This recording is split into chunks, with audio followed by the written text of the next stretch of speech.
तो हेलो दोस्तों, कैसे हो आप सभी। और आज मैं बात करने वाला हूँ ESIC रिक्रूटमेंट के बारे में। ऑल ओवर इंडिया इसकी रिक्रूटमेंट हो रही है, लेकिन हर एक रीजन के लिए, हर एक स्टेट के लिए अलग से रिक्रूटमेंट चल रही है। मतलब नोटिफिकेशन तो सभी स्टेट्स के लिए निकल चुका है। नॉर्थ ईस्ट स्टेट्स के लिए, दिल्ली के लिए, पुडुचेरी के लिए मैंने जो नोटिफिकेशन देख चुका हूँ मैं अभी। तो आगे की वीडियो में, नेक्स्ट की वीडियो में आपको ये दूसरी स्टेट्स की पोस्ट के बारे में पता चलेगा कि कितनी पोस्ट है। लेकिन अभी हम बात करने वाले हैं सबसे पहले जम्मू कश्मीर के बारे में बात करने वाले हैं। तो गाइस, वीडियो को शुरू करने से पहले मैं आपको कहना चाहता हूँ, जो भी आप वीडियो चैनल की देखते हैं तो चैनल की वीडियो को लाइक कर दिया करें। तो सबसे पहले हम बात करने वाले हैं कि ESIC होता क्या है। ESIC है क्या? Employees state insurance corporation. और ये आता किसके अंदर है? Ministry of labour and employment, government of India. तो ये एक सरकारी नौकरी मिलेगी आपको। और इसमें सबसे पहले हम बात करने वाले हैं जम्मू के बारे में। तो यहाँ पर हमारे जम्मू में क्या है, UDC upper division clerk and stenographer के लिए पोस्ट आई हैं, ठीक है, in the Jammu Kashmir region में, ठीक है। तो इसमें है क्या, जूनियर जो हमारा अपर डिवीज़न क्लर्क है उसके लिए हमारे जनरल में 5 पोस्ट हैं, और स्टेनो में हमारी है 1 पोस्ट। और SC अपर डिवीज़न क्लर्क के ही 2 पोस्ट और हैं, जो कि हैं SC शेड्यूल कास्ट में, और OBC वालों के लिए 1 पोस्ट है। तो टोटल कुल मिला के 8 पोस्ट है, और 8 पोस्ट पे आप फॉर्म लगा सकते हो और आपको एक गवर्नमेंट जॉब मिल जाएगा, ठीक है। तो अब ये कुछ फंक्शनल रिक्वायरमेंट ये बताई हुई हैं। इसमें क्या है कि आपका मतलब क्या क्या होना चाहिए, sitting, standing, walking, manipulation of fingers. तो ये हम बात नहीं करेंगे, आप खुद पढ़ सकते हो। और उसके नेक्स्ट हम बात करेंगे स्केल ऑफ पे। तो स्केल ऑफ पे क्या है, upper division clerk and steno को क्या होगा, पे लेवल 4 की पे मिलेगी। 25,000 से शुरू होता है और 81,000 तक इसकी पे सैलरी रहेगी एज पर 7th पे सेंट्रल कमीशन CPC। तो अब क्वालिफिकेशन की बात आप देख पा रहे हो कि क्वालिफिकेशन क्या है इसकी। UDC की है, डिग्री होनी चाहिए किसी भी रिकॉग्नाइज्ड यूनिवर्सिटी से, और आपके पास वर्किंग नॉलेज होना चाहिए कंप्यूटर इंक्लूडिंग, जिसमें आपको ऑफिस सूट एंड डेटाबेसेस के बारे में पता होना चाहिए। और स्टेनोग्राफर में क्या होगा, आपका 12th पास होना चाहिए, ठीक है, 12th पास या किसी भी बोर्ड से या यूनिवर्सिटी से। और स्किल टेस्ट नॉर्म में होगा इसमें, ठीक है। स्टेनो में डिक्टेशन 10 मिनट्स में 80 वर्ड्स पर मिनट की स्पीड आनी चाहिए आपकी। ट्रांसक्रिप्शन आप हिंदी में दे सकते हो, इंग्लिश में भी दे सकते हो। हिंदी के लिए 65 मिनट्स है और इंग्लिश के लिए 50 मिनट्स है, ओनली ऑन कंप्यूटर। मतलब टाइपिंग टेस्ट एक आप कह सकते हो, ठीक है। अब एज लिमिट की बात कर लेते हैं। तो एज लिमिट है भाई, एज लिमिट है 18 से लेकर 27 साल के बीच में जो भी व्यक्ति है वो फॉर्म लगा सकता है। और एज रिलैक्सेशन भी है SC ST वालों के लिए, लेकिन उसके लिए आपको एज रिलैक्सेशन के सर्टिफिकेट्स वगैरह लगते हैं, आपको पता तो होगा इसके बारे में। एंड एक्स सर्विसमैन वो बताया गया है। अब हम बात करेंगे नेशनलिटी। तो इंडियन, नेपाली एंड भूटान के जो भी सब्जेक्ट हैं, जो भी पर्सन हैं, वो फॉर्म में अप्लाई कर सकते हैं। एंड तिब्बतन रिफ्यूजी जो कि तिब्बत से आए हैं, जो कि अभी चाइना का पार्ट अभी बना नहीं है, लेकिन फोर्सफुली एक्वायर्ड है, तो फोर्सफुली उस पर कब्जा किया हुआ है। और जो पर्सन पाकिस्तान, बर्मा, श्रीलंका, जहाँ मतलब बहुत कुछ आपको पढ़ सकते हो अभी। और अप्लाई कैसे करना है, तो 15 तारीख तक इसकी फरवरी की लास्ट तक इसकी रिक्रूटमेंट प्रोसेस चलती रहेगी। इसमें आप apply, no other mode of application will be, only आप अप्लाई कर सकते हो ऑनलाइन के बिना आप अप्लाई नहीं कर सकते। लेकिन इसमें ऑनलाइन के अप्लाई करते टाइम पे आपको बहुत सारी चीज़ों का आपको यहाँ पे बहुत चीज़ों पे ध्यान देना पड़ेगा। सबसे पहले तो आपको फोटोग्राफ होना चाहिए, सिग्नेचर लगेगा, लेफ्ट मतलब बाएं अंगूठे का आपका इंप्रेशन लगेगा, हैंड रेटेड डिक्लेरेशन होगी, ठीक है, जिसमें बताया गया होगा कि जो भी स्कैंड किए गए हैं डॉक्यूमेंट वगैरह वो भी लगेंगे, ठीक है। और डिक्लेरेशन में आपको क्या बताना है कि जो भी आपने जो इन्फॉर्मेशन दी है वो ट्रू है, मतलब करेक्ट है। तो signature in capital letter will not be accepted. तो ये आपको पूरी PDF में मैं पूरी PDF टेलीग्राम चैनल पे शेयर कर दूंगा। और text for the hand written declaration is as follows. तो डिक्लेरेशन में क्या लिखना है, ये आपको पार्ट 4 आपको दिख रहा होगा। तो इसमें आपको ये आपको पेज पे, एक वाइट पेज पे आपको लिखना होगा, ठीक है। Has to candidate hand writing, मतलब कैंडिडेट की हैंड राइटिंग से ही लिखा होना चाहिए, and in English only, English में बस, ठीक है। आपको ये पूरा कॉपी करना। I name of candidate hereby declare that all information submitted by me in the application form is correct, true and valid. I will present the supporting document as and when required. तो ये सारा कुछ लिखना है, ठीक है। और ये सारा कुछ आप पढ़ लो, जो कुछ भी है। एप्लीकेशन के टाइम पे आपको डॉक्यूमेंट रेडी रखना है, ठीक है।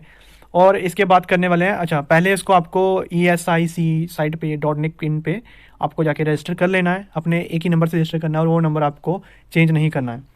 देन सेकंड, आपकी फ़ीस कितनी है? फीस आपकी है ₹250 for SC ST PD PWD females department candidate and ex serviceman के लिए, ठीक है। Shall be refunded only deductive and तो फी 250 इज रिफंडेबल, ठीक है। Shall be refundable duly deducting bank charges as applicable. And next आपकी general category के लिए, ओपन मेरिट कैटेगरी में जो भी आते हैं OBC भी, तो उनको ₹500 पे करना पड़ेगा फीस। और यहाँ पे कुछ ये बताया गया है कि नोट जो कि बैंक ट्रांजैक्शन चार्जेस होंगे वो कैंडिडेट को देने पड़ेंगे, ठीक है। Mode of payment online mode है, ठीक है।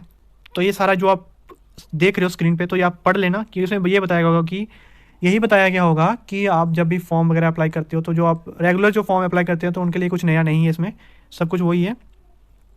तो आप इसकी PDF पूरा पढ़ लेना, ठीक है, ताकि आपको कोई आगे प्रॉब्लम ना आए। और document scanning and uploading, photograph image must be, सारा कुछ दिया हुआ है। Red eye flash if you have to, बहुत सारी इसमें इंस्ट्रक्शन दी होती हैं जिनको अगर आप अनफॉलो करते हो तो आपके फॉर्म को रिजेक्ट भी किया जा सकता है, ठीक है।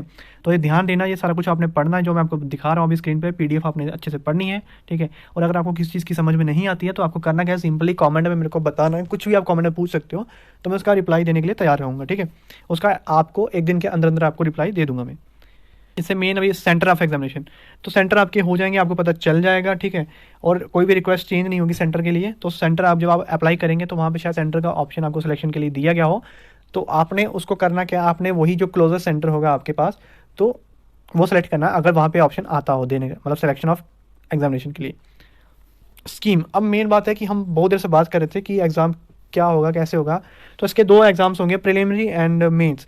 प्रिलिमिनरी को आपने सिर्फ क्वालिफाई करना है, ठीक है। क्वालिफाई करने के लिए इसकी 45% दिया गया हुआ है, ठीक है। जनरल कैटेगरी के जो भी पर्सन होगा उसको फिर 45% चाहिए प्रीलिमिनरी में। और प्रीलिमिनरी में क्या क्या पूछा जाएगा आपसे, ऑब्जेक्टिव टेस्ट होंगे, दोनों के दोनों ऑब्जेक्टिव है, प्री और मेन। एंड फर्स्ट में आपसे पूछा जाएगा general intelligence, reasoning, general awareness, quantitative aptitude, English comprehension.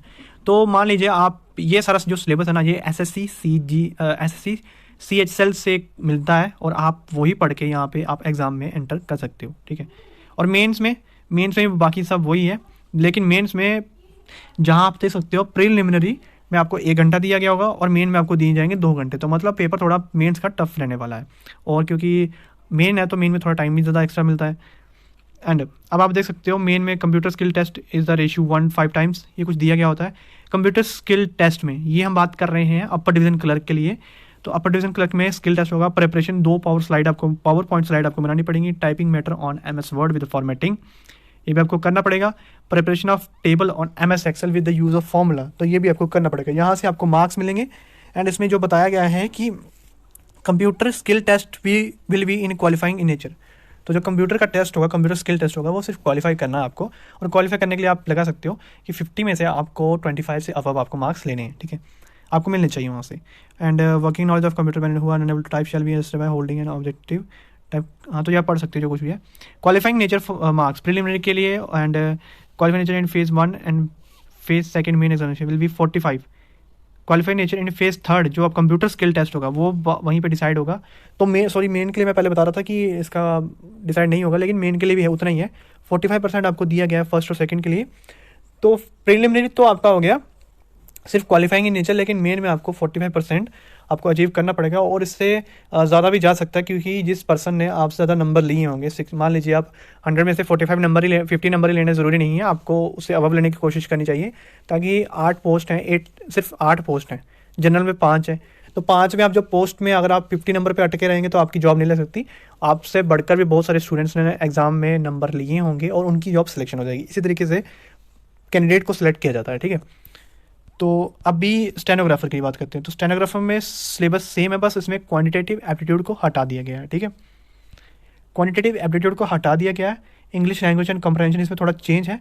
And reasoning ability and general awareness 3 topic है। Phase 1 main examination, phase 2 skill test. तो स्टेनो में जो आपका स्टेनोग्राफी होगा, ठीक है, ये था आपका अपर डिवीजन क्लर्क के लिए फर्स्ट एंड सेकंड जो आपका यहाँ पे आता है।